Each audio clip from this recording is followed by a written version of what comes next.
सांगमाने देखंतु एक छोट गाँव रे एक गरीब पिला रहुथिला। ता ना थिला राजू। माँ बापा मरी जाइथिले। से एकेला झोपड़ी रे रहुथिला आउ छोट छोट काम करी पेट चलाउथिला। किंतु राजूर हृदय बहुत भल थिला।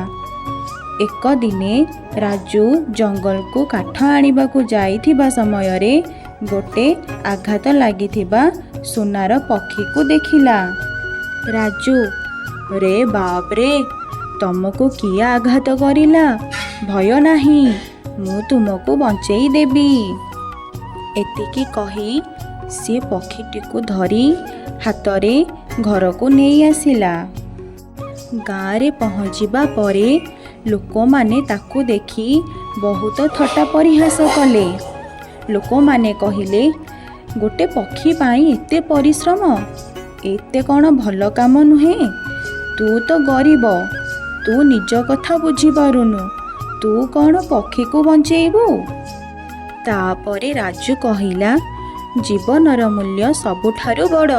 से छोट हेले तार भी हृदय अछि।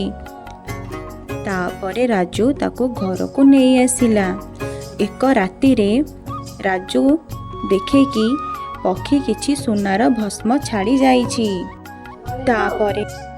तापरे पक्षीटी उड़ी आसी राजू पाखरे कहूची, राजू तो दयार फल समय आसी जाइछि।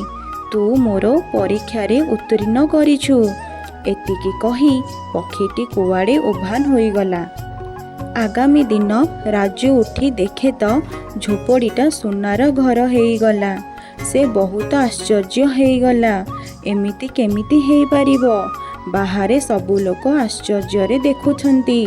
गोटे राति भितरे झोपड़ी केमिति सुनारे बनिगला, केमिति सुनार बंगला होईगला? गाँ लोक माने आश्चर्य होई राजू को कहउछंती, एते सबु केमिति हेला? एते सुंदर बंगला केमिति राति भितरे हेईगला? राजू कहूची, मु किछि मध्य करिनी, ए सबु दया और निश्चल भावर फल। राजू एबे धनी, किंतु सबु बेले गरीब लोक को सहाय्य करे। लोक ताकू दयावान राजू राजू बोली संबोधन करती। राजूर निस्वार्थपर भल पाइबा देखी पक्षीटी ताको बहुत उपयोग कला। तापरे गाँ लोक माने समस्ते राजू को बहुत प्रशंसा कले। ताको दयावानर राजा राजू बोली कही डाकिले। दया और भल मनीष सबुठारु बड़ धनी।